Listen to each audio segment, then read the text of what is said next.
Dans les années 1920, quand l'Amérique s'enfonçait dans la prohibition, un homme transformait le crime en empire, Al Capone. Né à Brooklyn, fils d'émigrés d'Italiens, il n'était encore qu'un jeune bagarreur de rue quand il rejoignit le monde des gangsters. Très vite, il comprit une chose: quand l'alcool devient interdit, l'argent coule ailleurs. À Chicago, il bâtit un empire sur l'alcool de contrebande, les bars clandestins, la corruption et la peur.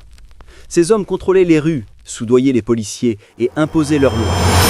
On l'appelait Scarface à cause d'une cicatrice sur sa joue, une marque devenue un symbole. Capone n'était pas seulement un criminel, c'était un stratège, un homme d'affaires, un roi dans l'ombre. Il offrait de la nourriture aux pauvres, se montrait en public, souriant, vêtu de costumes luxueux. Pour beaucoup, il était le Robin des Bois des temps modernes. Mais derrière ce sourire se cachait un monstre froid, prêt à tout pour conserver son trône. En 1929, il commet le crime qui le rendra légendaire, le massacre de la Saint-Valentin. 7 hommes du gang rival sont abattus par des tueurs déguisés en policiers.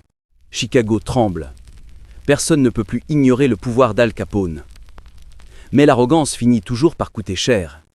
Le gouvernement ne parvint pas à le piéger pour meurtre, alors il le fit tomber pour fraude fiscale. Oui, le roi du crime fut abattu par les impôts. En 1931, Capone est condamné à 11 ans de prison. Il est envoyé à Alcatraz, la prison la plus redoutée d'Amérique. Là-bas, malade, brisé, oublié, le roi de Chicago devint un fantôme. Quand il sort en 1939, il n'est plus que l'ombre de lui-même. Al Capone meurt quelques années plus tard, en 1947, dans sa villa de Floride. Mais son nom, lui, n'a jamais disparu. Il est devenu une légende du crime, un symbole de pouvoir, de peur et de la chute. Car même les rois du crime finissent par payer la note.